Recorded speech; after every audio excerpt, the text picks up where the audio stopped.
والنجم إذا غوى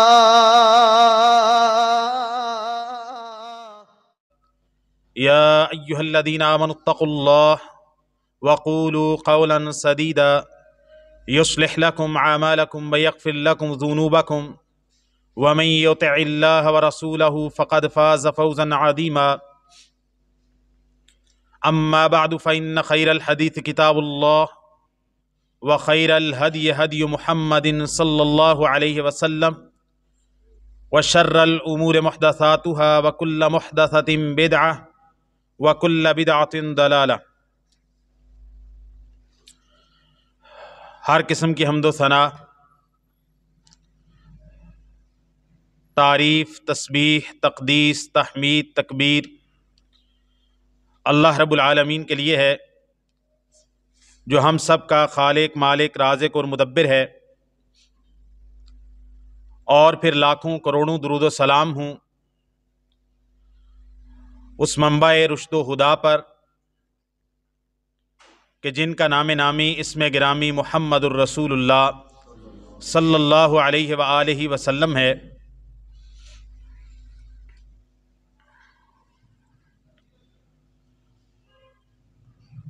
ہمارے معاشرے کے اندر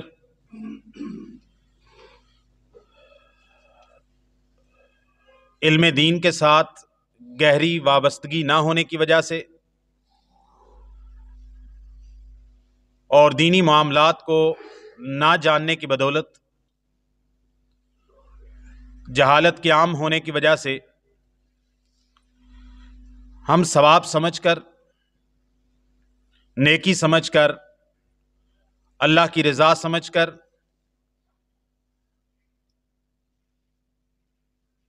کسی قریبی، کسی رشتہ دار، کسی مسلمان کی وفات کے بعد ہمارے معاشرے کے اندر ایسے امور سر انجام دیے جاتے ہیں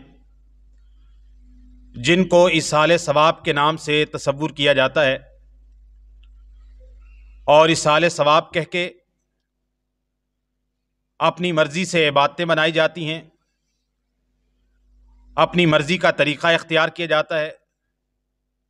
اپنی مرضی کی حیت اختیار کی جاتی ہے، اپنی مرضی کا وقت اختیار کیا جاتا ہے، اپنی مرضی کے اذکار، اپنی مرضی کی دعائیں، اپنی مرضی کا طریقہ،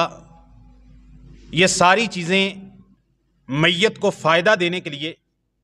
یا فائدہ پہنچانے کے لیے یا اس کی بلندی درجات کے لیے یا آخرت میں اس کے ثواب کو بڑھانے کے لیے یا اللہ تعالیٰ کے لیے، اللہ تعالیٰ کے سامنے اس کے لیے استغفار کرتے ہوئے ہمارے معاشرے کے اندر کچھ ایسے کام سر انجام دیے جاتے ہیں ایصال ثواب کے نام پر،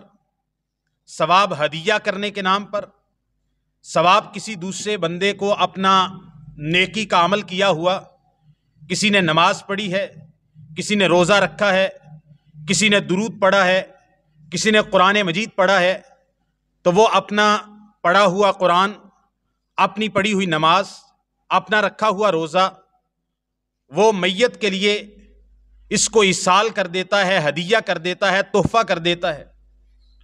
اور اس کے جواز کے لیے مختلف قسم کے دلائل تراشے جاتے ہیں۔ ہمیں یہ بات جان لینی چاہیے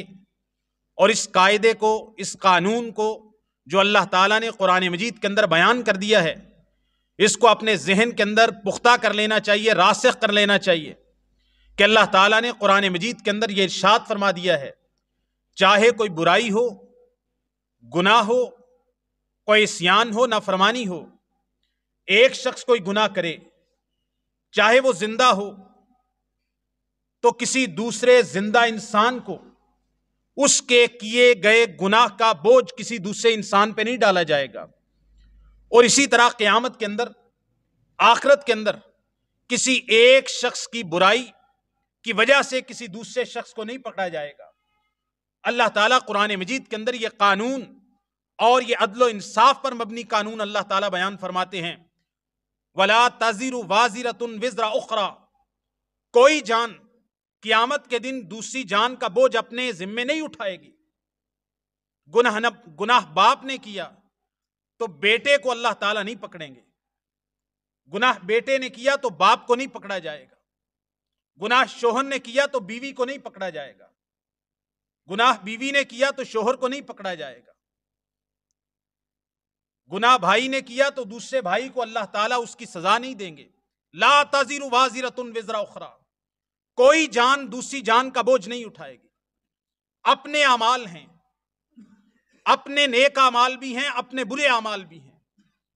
اپنے نیک اعمال کی بدولت وہ اللہ تعالیٰ کی رحمت کا مستحق ہوگا، اور اپنے برے اعمال کی وجہ سے وہ اللہ تعالیٰ کی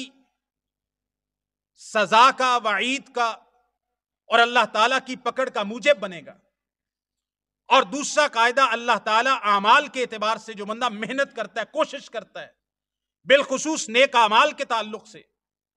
اس کے بارے میں اللہ تعالیٰ ارشاد فرماتے ہیں وَأَن لَيْسَ لِلْإِنسَانِ إِلَّا مَا سَعَى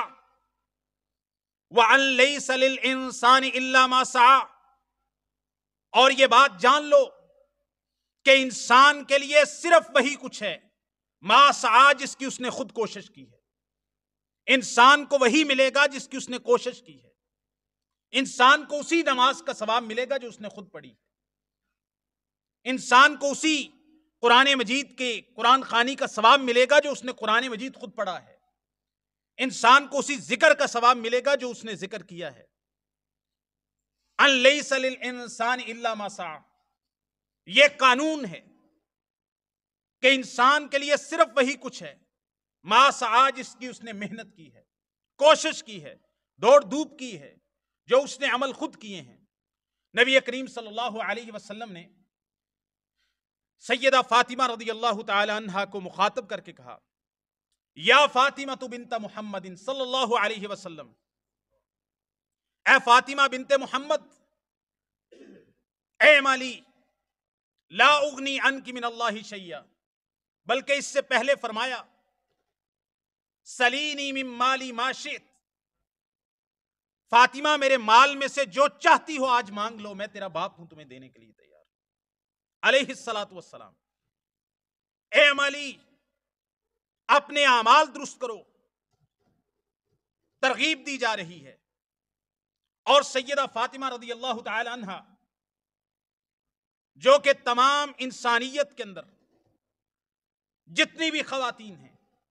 جو جنت کے اندر جائیں گی، تمام خواتین کی، جنتی خواتین کی اللہ تعالیٰ نے سردار سیدہ فاطمہ رضی اللہ تعالیٰ عنہ کو بنایا۔ نبی کریم صلی اللہ علیہ وسلم نے فرمایا میرا جگر گوشہ ہے۔ آپ علیہ الصلوۃ والسلام نے ان کے فضائل بیان کیے ہیں، لیکن ان کو بات کہہ کے سمجھایا جا رہا ہے میرے مال میں سے جو چاہتی ہو مانگ لو، لا اغنی عنک من اللہ شیئا، اپنے اعمال کرو، میں اللہ کے سامنے تمہارے کچھ کام نہیں آؤں گا۔ سیدنا عباس ابن عبد المطلب، نبی کریم صلی اللہ علیہ وسلم کے پیارے چچا، آپ فرماتے ہیں یا عباس اما رسول اللہ صلی اللہ علیہ وسلم، اے عباس رسول اللہ صلی اللہ علیہ وسلم کے چچا، میرے مال میں سے جو چاہتے ہیں مجھ سے لے لیں، میں آپ کا بھتیجا ہوں، بیٹے کی جگہ پر ہوں، لیکن میں اللہ تعالیٰ کے سامنے آپ کے کچھ کام نہیں آ سکوں گا۔ سیدہ صفیہ رضی اللہ تعالی عنہا کو مخاطب کر کے رسول اللہ صلی اللہ علیہ وسلم کہتے ہیں یا صفیہ عمت رسول اللہ صلی اللہ علیہ وسلم، اے صفیہ رسول اللہ کی پھوپھی، مجھ سے جو چاہتے ہو مانگ لو، لیکن اپنے اعمال کرو، آخرت کے لیے اللہ تعالیٰ کے سامنے میں آپ کے کچھ کام نہیں آؤں گا، سوائے اس کے جو اللہ تعالیٰ دوسرے دلائل سے معلوم ہوتا ہے۔ جو شفاعت ہوگی، جو نبی پاک صلی اللہ علیہ وسلم شفاعت کریں گے، باقی امتوں کے لیے بھی اس بات کی شفاعت کریں گے کہ اللہ تعالیٰ حساب کتاب کو شروع کرے، اور محشر کے، حشر کے، قیامت کے 50,000 سال کے دن کی 1 میل پر سورج ہے اور گرمی ہے اور لوگ پسینے کے اندر غوطے کھا رہے ہیں، اس سے نجات ملے۔ پھر اپنی امت کے لیے بھی شفاعت کریں گے۔ من ذا الذی یشفع عندہ الا باذنہ، شفاعت کا عقیدہ موجود ہے، شفاعت نبی پاک صلی اللہ علیہ وسلم کریں گے، اپنے اجزاء و اقارب کی کریں گے، تمام مومنات، مومنین، مومنات، مسلمان مرد و عورت کی کریں گے جن کے دل کے اندر ایک رائی کے دانے برابر بھی ایمان ہے۔ رسول اللہ صلی اللہ علیہ وسلم نے فرمایا، صحیح مسلم کے اندر حدیث ہے، تمام امتوں کی شفاعت، جس کو شفاعت کبریٰ سے تعبیر کیا جاتا ہے، جو رسول اللہ صلی اللہ علیہ وسلم کے 5 انبیاء پر 5 بڑے خاصوں میں سے 5 خصوصیتوں میں سے ایک خصوصیت رسول اللہ صلی اللہ علیہ وسلم کی ہے، وَأُوتِيتُ الشَّفَاعَةَ۔ اس شفاعت کبریٰ کے بعد جس میں اللہ تعالیٰ کے سامنے درخواست کریں گے کہ عذاب حساب کتاب کو شروع کیا جائے اور اس قیامت کے دن سے نجات مل سکے، اس کے بعد 4 بار اللہ تعالیٰ کے سامنے جائیں گے، اللہ تعالیٰ کے عرش کے نیچے سجدہ کریں گے، اور اللہ تعالیٰ، نبی پاک نے فرمایا، مجھے وہ دعائیں سکھائے گا جو اللہ تعالیٰ نے ابھی نہیں سکھائی، میں ان دعاؤں کے ساتھ، ان تسبیحات کے ساتھ، ان تکبیرات کے ساتھ، ان تمجیدات کے ساتھ اللہ تعالیٰ کی تسبیح کروں گا، بڑائی بیان کروں گا۔ پھر مجھے کہا جائے گا، ارفع راسک سل توتا اشفع تشفع، پہلی دفعہ امت کے لیے شفاعت کریں گے۔ تو نبی کریم صلی اللہ علیہ وسلم نے فرمایا، اللہ تعالیٰ فرمائیں گے، جائیے جو آپ کا کلمہ پڑھنے والے اور عقیدہ توحید، عقیدہ آخرت، عقیدہ رسالت اس پر موجود وہ لوگ جو اپنے گناہوں سیئات کی وجہ سے جہنم کے اندر پڑے ہیں لیکن ہیں ایمان والے، ان کے دل کے اندر ایک جو کے دانے کے برابر بھی ایمان موجود ہے، تو اس کو جہنم سے نکال لائیے۔ میں جاؤں گا فاخرجہم، پھر میں ٹھہروں گا، صبر کروں گا جتنا اللہ چاہے گا، لیکن جہنم میں ابھی بھی ایسے لوگ موجود ہیں جو کلمہ پڑھنے والے ہیں اور اللہ تعالیٰ کے ساتھ شرک نہیں کیا، ایمان تھا، عقیدہ صحیح تھا، لیکن سیئات، برائیاں، گناہ ہو گئے۔ پھر جاؤں گا، پھر سجدہ کروں گا، پھر حکم ہوگا، پھر میں اللہ تعالیٰ سے درخواست پیش کروں گا۔ اللہ تعالیٰ فرمائیں گے، جائیے آپ کی امت میں سے جس بندے کے دل کے اندر ایک گندم کے دانے کے برابر بھی ایمان موجود ہے، اس کو جہنم سے نکال لائیے، میں ان کو نکال لاؤں گا۔ پھر میں صبر کروں گا، ٹھہرا رہوں گا، رکا رہوں گا جب تک اللہ تعالیٰ چاہے گا۔ پھر امت کا غم پریشان کرے گا، پھر اللہ تعالیٰ کے عرش کے نیچے جاؤں گا، پھر اللہ تعالیٰ کی تسبیحات، تکبیرات، تمجیدات، تسبیحات کروں گا۔ اللہ تعالیٰ کہیں گے، سر اقدس کو اٹھائیے، مانگیے، کیا مانگتے ہیں، جو مانگیں گے عطا کیا جائے گا، جس کی شفاعت کریں گے، سفارش کریں گے، آپ کی سفارش کو قبول کیا جائے گا۔ میں کہوں گا، رب امتی امتی، یا اللہ میری امت جہنم میں پڑے ہیں، جائیے جس بندے کے دل کے اندر ایک رائی کے دانے کے برابر بھی، ایک رائی سرسوں کا دانہ، اس کو آپ رائی کا دانہ سمجھ لیجیے، ایک رائی کے دانے کے برابر بھی جس بندے کے دل کے اندر ایمان موجود ہے، اس کو آپ جہنم کی آگ سے نکال لائیے۔ 3 دفعہ ہو گیا، پھر جاؤں گا، پھر جا کے اللہ تعالیٰ کے سامنے سجدہ کروں گا، یا اللہ ابھی بھی جہنم کے اندر لوگ پڑے ہیں۔ حکم ہوگا، جائیے جس بندے کے دل کے اندر من کان فی قلبہ مثقال ذرۃ من ایمان، جس بندے کے دل کے اندر ایک ذرے کے برابر بھی ایمان موجود ہے، اس کو آپ جہنم کی آگ سے نکال لائیے۔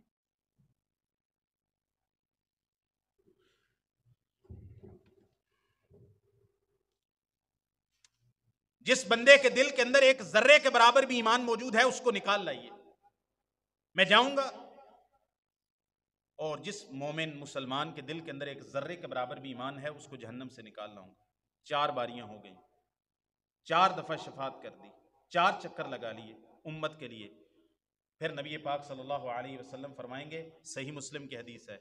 اب جہنم میں صرف وہ بچ گیا، من حبسہ القرآن فی النار، جس کو جہنم کے اندر قرآن نے روک رکھا ہے، یعنی قرآن مجید کے اندر اللہ تعالیٰ نے جن پر مہر لگا دی ہے کہ یہ کافر ہیں، یہ کفر پر مرے ہیں، نفاق پر مرے ہیں، شرک اکبر پر مرے ہیں، ان کو قرآن نے روک رکھا ہے کہ اب ان کے لیے اللہ تعالیٰ نے جنت کو حرام کر دیا ہے، یہ جنت میں جا سکتے ہی نہیں۔ یہ شفاعت کا عقیدہ موجود ہے۔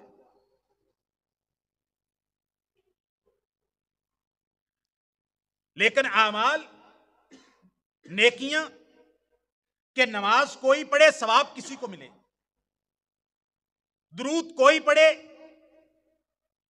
اور ثواب اپنا ہدیہ کر دے، تحفہ کر دے کہ میں فلاں کے ملک کرتا ہوں، ایسا کوئی تصور دین اسلام کے اندر موجود نہیں ہے۔ الیس للانسان الا ما سعی، انسان کے لیے صرف وہی کچھ ہے جس کی اس نے کوشش کی ہے، محنت کی ہے۔ اپنی نمازیں،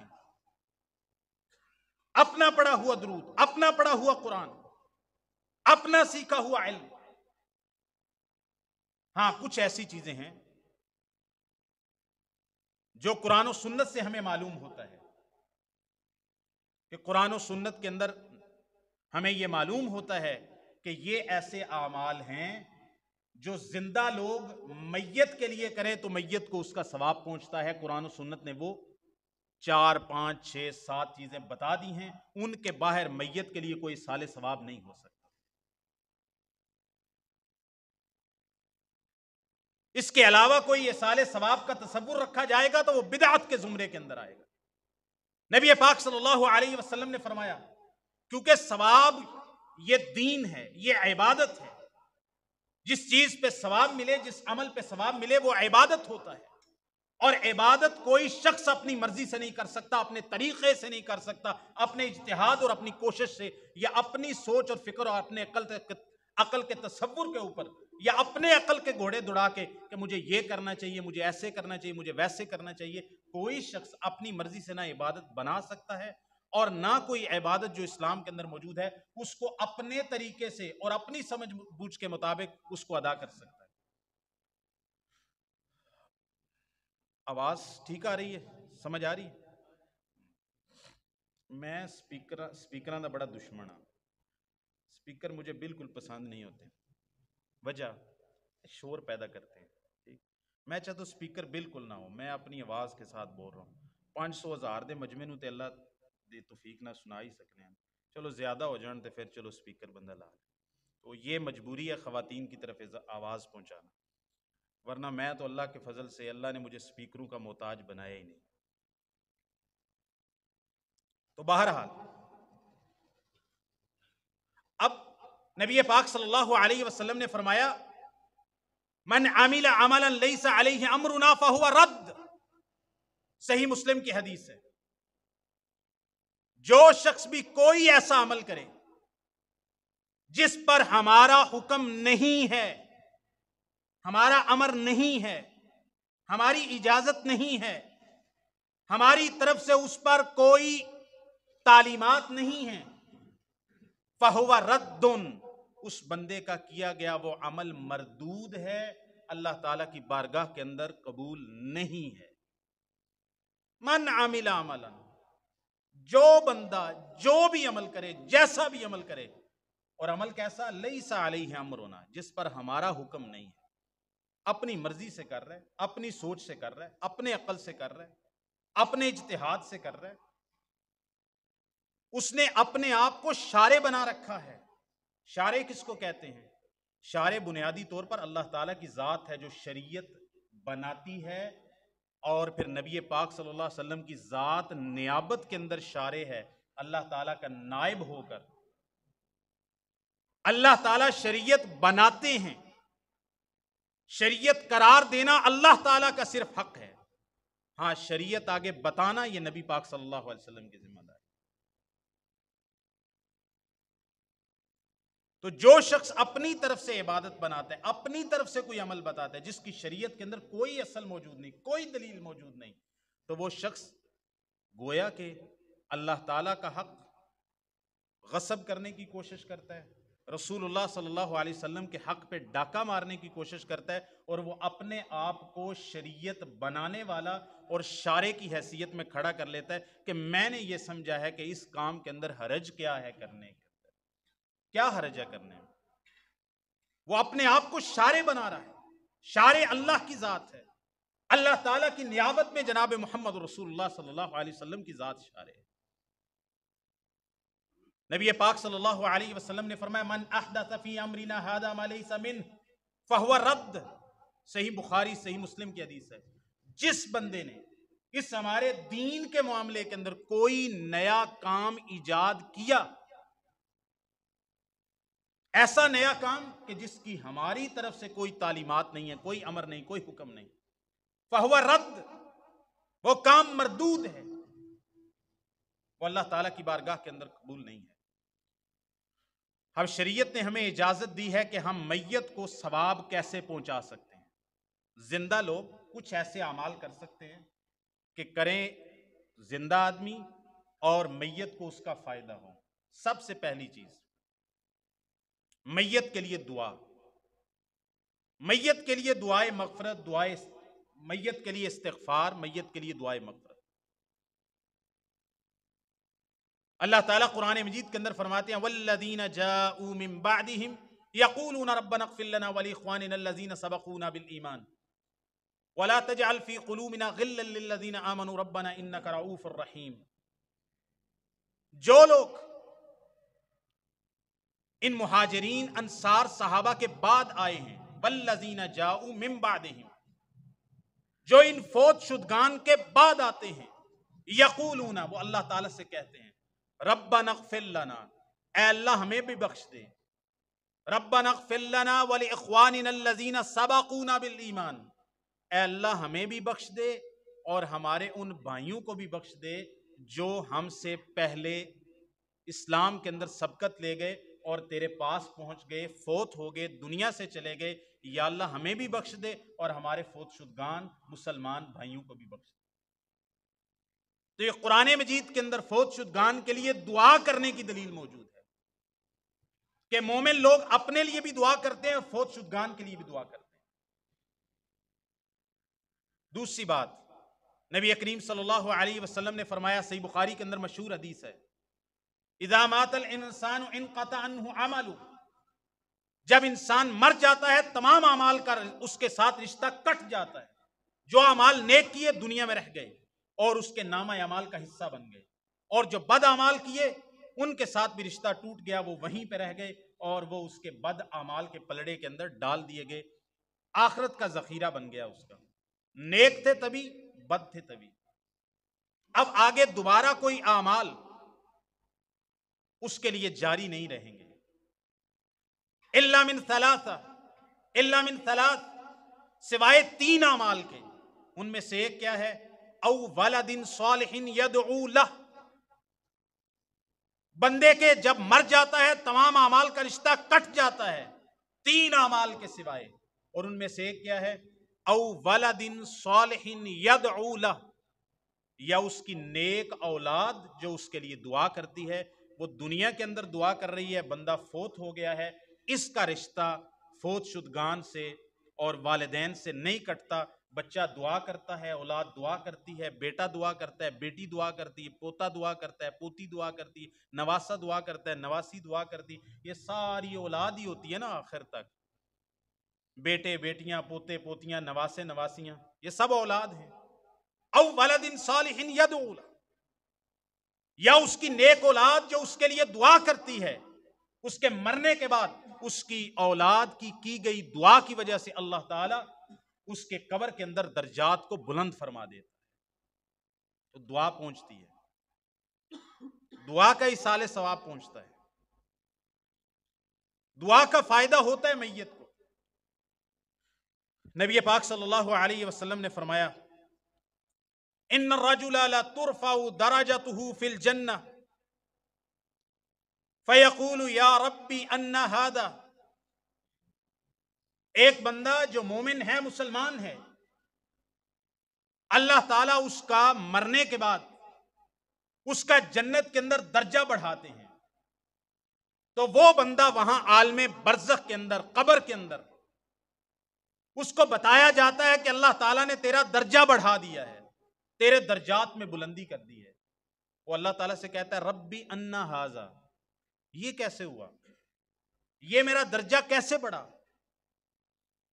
یہ میرا مقام مرتبہ قبر کے اندر برزخ کے اندر کیسے بڑھ گیا؟ اب تو میں کوئی نماز نہیں پڑھ رہا، روزہ نہیں رکھ رہا، میں کوئی زکوٰۃ نہیں دے رہا،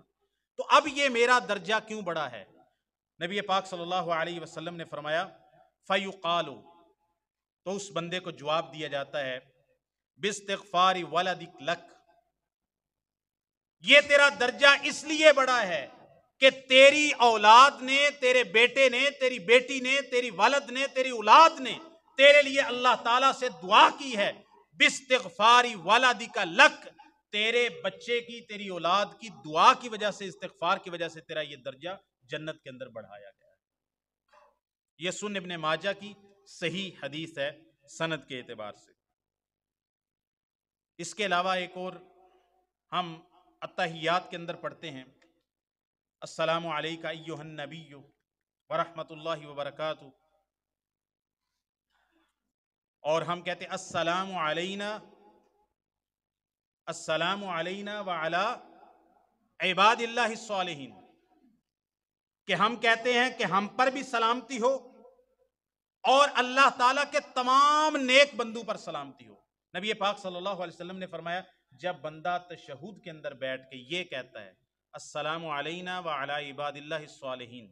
تو نبی پاک نے فرمایا زمین آسمان کے اندر زندہ اور فوت شدگان جہاں بھی کوئی مومن مسلمان ہوتا ہے، یہ اس بندے کی دعا وہاں تک اس تک پہنچ جاتی ہے۔ تو یہ دعا پہنچتی ہے۔ نیک اولاد دعا کرے، اس کی تاثیر زیادہ ہے، اس کی تخصیص زیادہ ہے، اس کی الگ سے فضیلت بیان کی گئی ہے۔ لیکن صرف یہ نہیں کہ اولاد ہی دعا کرے، کوئی مسلمان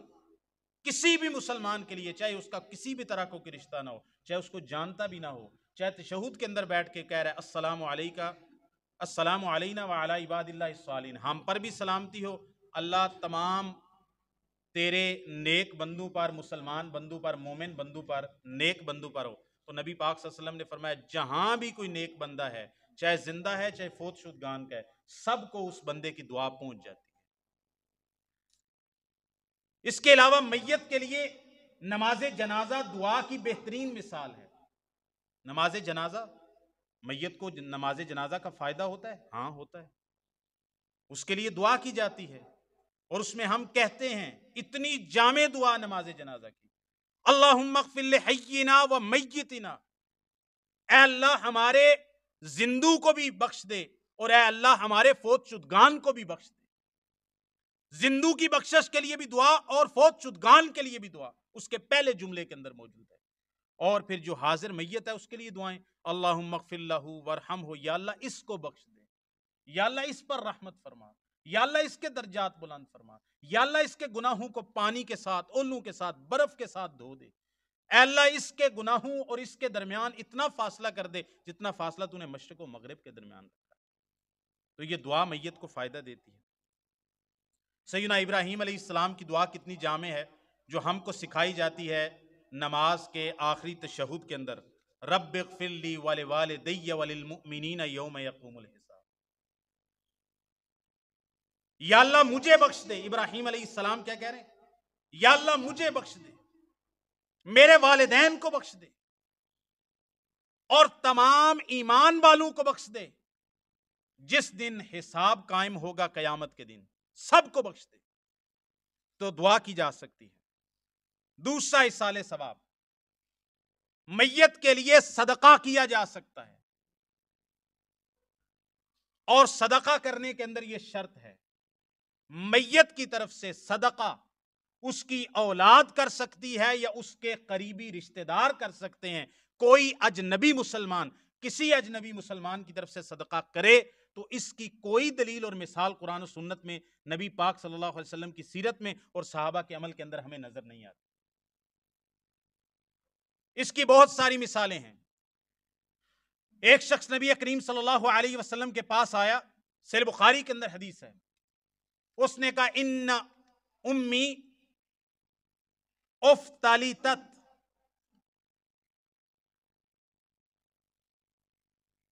یا رسول اللہ صلی اللہ علیہ وسلم میری ماں اچانک فوت ہو گئی،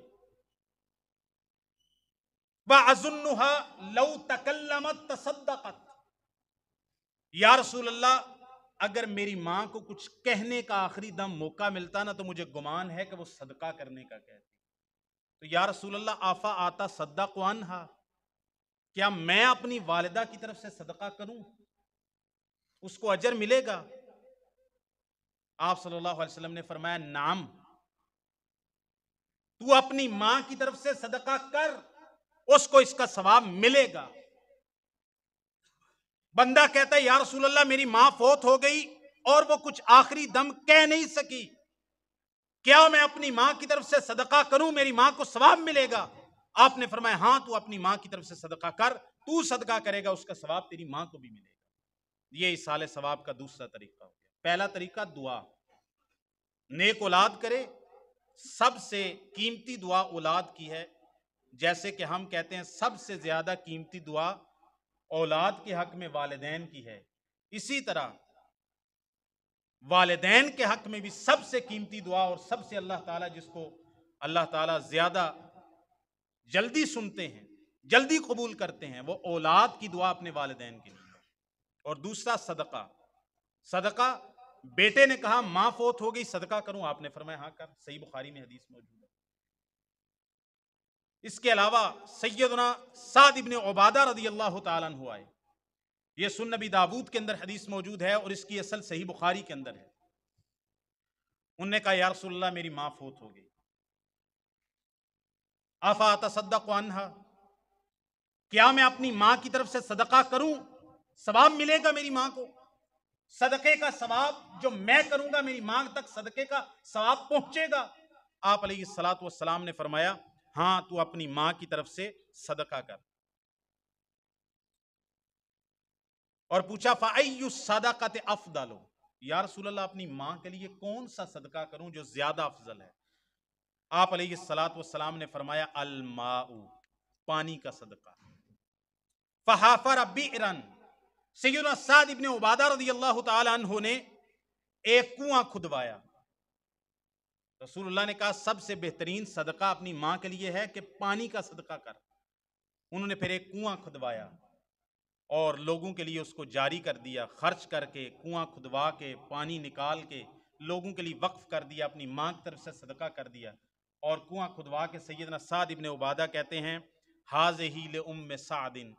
یہ سعد کی ماں کے لیے ہے، اس کا ثواب سعد کی ماں تک پہنچے۔ تو کوئی بھی طرح کا صدقہ کر سکتے ہیں اپنے والدین کی طرف سے، اپنے اعزاء و اقارب کی طرف سے، تو میت کو صدقہ کیا جائے تو میت تک وہ صدقہ پہنچتا ہے۔ صدقہ کے تعلق سے ایک اور حدیث ہے، اس سنن ابن ماجہ کے اندر ہے، شیخ البانی نے اس کو حسن قرار دیا ہے۔ ان مما یلحق المؤمن من عملہ وحسناتہ، جو چیزیں مومن کو اس کے عمل میں سے اور اس کی نیکیوں میں سے اس کی موت کے بعد پہنچتی ہیں، وہ کتنی چیزیں ہیں؟ علما علمہ ونشرہ، بندے کے مرنے کے بعد جو چیز اس کی نیکیوں میں سے اس کا ثواب پھر بھی جاری رہتا ہے بندے کے مرنے کے بعد بھی، آپ نے فرمایا علما علمہ ونشرہ، وہ علم جو اس نے سکھایا اور اس کو پھیلایا، عام کیا علم کو، تو وہ جو علم سکھا کے گیا، پھیلا کے گیا، علم عام کر کے گیا، لوگوں کو پڑھا کے گیا، تو اس علم، وہ بندہ مر جاتا ہے، وہ علم کا آگے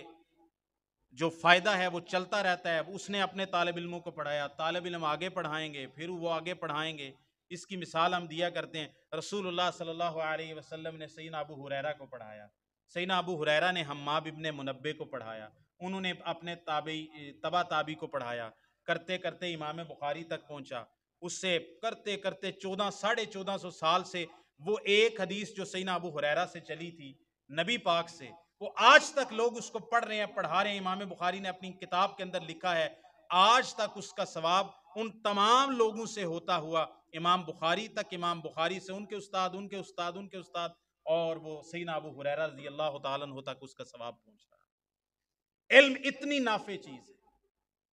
علم اتنی تسلسل بالاجر چیز ہے کہ جس کا سلسلہ، جس کی کڑی کبھی ٹوٹتی نہیں ہے۔ صدقہ بندے نے آج کیا، کل اس کے پاس توفیق نہیں ہوگی، صدقہ ختم ہو گیا۔ لیکن علم، ایک حدیث، ایک قرآن مجید کی آیت، ایک اچھا کلمہ، کسی کو نماز سکھائی، کسی کو طہارت سکھائی، کسی کو غسل کا طریقہ سکھایا،